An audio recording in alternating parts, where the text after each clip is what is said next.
আমি ডক্টর মাসুদ। আমি আপনাদের কাছে স্বাস্থ্য, অসুস্থতা এবং ওষুধের অপব্যবহার নিয়ে কথা বলে থাকি। আজকে অত্যন্ত গুরুত্বপূর্ণ কতগুলো ওষুধের কথা বলবো, যার পার্শ্ব প্রতিক্রিয়ার কারণে বেশি অনিয়মিতভাবে খাওয়ার ফলে আমরা স্বাস্থ্য ঝুঁকিতে পড়ি।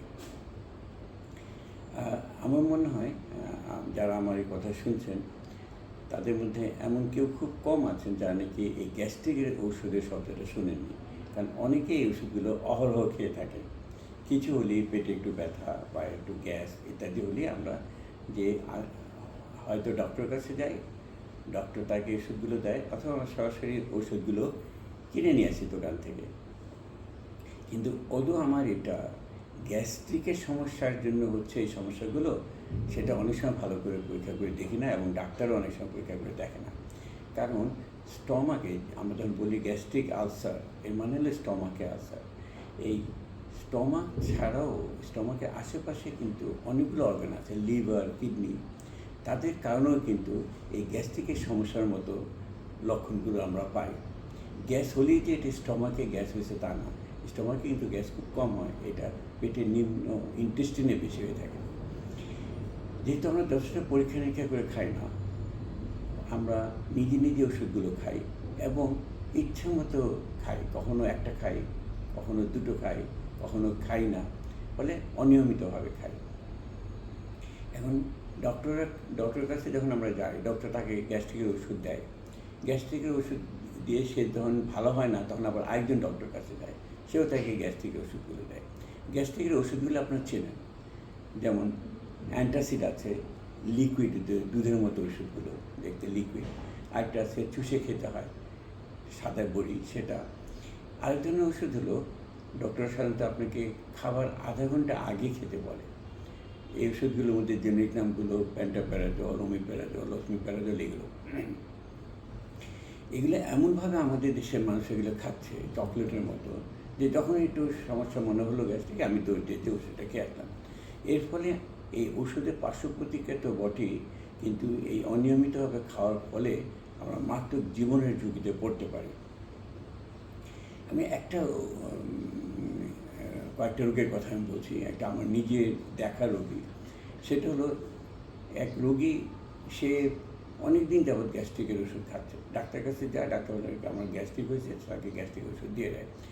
এরকম 1 বছর 2 বছর খাচ্ছে। খেতে দেখা গেল যে আসলে তার গ্যাস্ট্রিকের বা স্টমাকের কোনো সমস্যা ছিল না, তার সমস্যা ছিল অন্য কোথাও, লিভারে বা অন্য জায়গায়, কিংবা তার স্টমাকের সমস্যা হয়েছে কিন্তু সেটা আসলে একটা ক্যান্সার।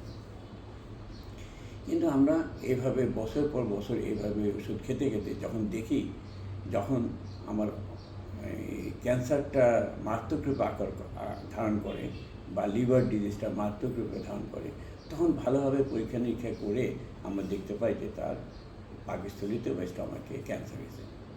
অর্থাৎ এই যে 1.5 বছর 2 বছর আমরা গ্যাস্ট্রিকের ওষুধগুলো খেলাম ভালোভাবে না পরীক্ষা করে, না জেনে, মানে আমার পরিণতি হলো কিন্তু গ্যাস্ট্রিক ক্যান্সার, এবং এই ক্যান্সারের ফলে আমার মৃত্যু ঝুঁকি এসে যায়।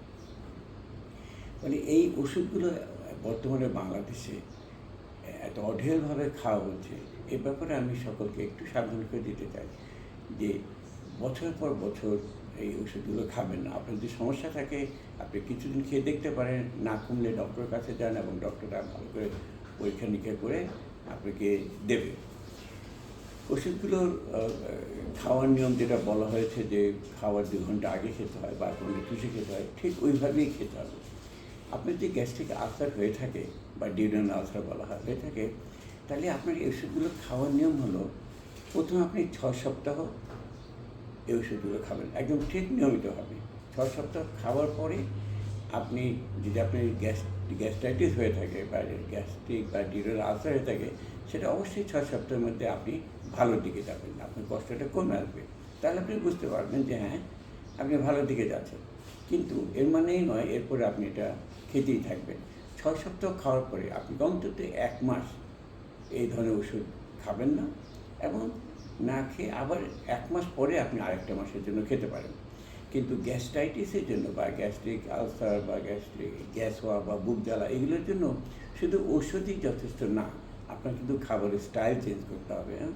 ঘন ঘন খেতে হবে, শুকনো ভাজা পোড়াটা কম খেতে হবে। এই নিয়মগুলো ডক্টর আপনাদের কাছে অনেক বলে, আমরা সেটা হয়তো ভালোভাবে শুনি না।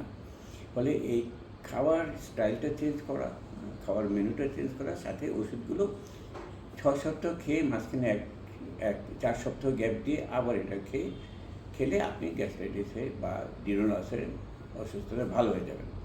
কিন্তু সেক্ষেত্রে আপনার লাইফস্টাইলটা যেভাবে আপনাকে করতে বলা হয় সেভাবে লাইফস্টাইলটা চালিয়ে যাবেন। ফলে দেখেন, এই যে অনিয়মিতভাবে ওষুধ খাওয়া বা ঠিকমতো ওষুধ না খাওয়া বা ভালোভাবে ডায়াগনোসিস না করে ওষুধ খাওয়া, তার ফলে আমার তো পার্শ্ব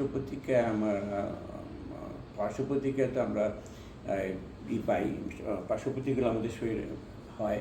এছাড়া আপনার মৃত্যু ঝুঁকিতে আপনি পড়ছেন। ফলে ওষুধ খাওয়ার সময় আপনি অবশ্যই সাবধানে থাকবেন।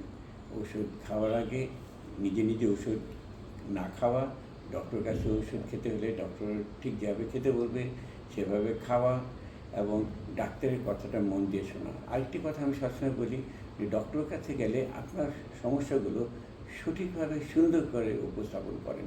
তার কারণ ডাক্তাররা কিন্তু আপনার কথার উপরে, আপনার যে ইতিহাসটা দিলেন, আপনার অসুস্থতার যে বিবরণ দিলেন, তার মধ্যে ৭০ থেকে ৮০% ডায়াগনোসিস করে ফেলতে পারেন। ফলে আপনার কথা বলার মধ্যে, ইতিহাস দেওয়ার মধ্যে ভুলটা থাকে, তাহলে কিন্তু আপনার ভুল ডায়াগনোসিস হতে পারে এবং ভুল ওষুধ খেতে পারেন। এ পর্যন্ত আজকে, এরপর আবার আমি আরেকটি বিষয় নিয়ে কথা বলব।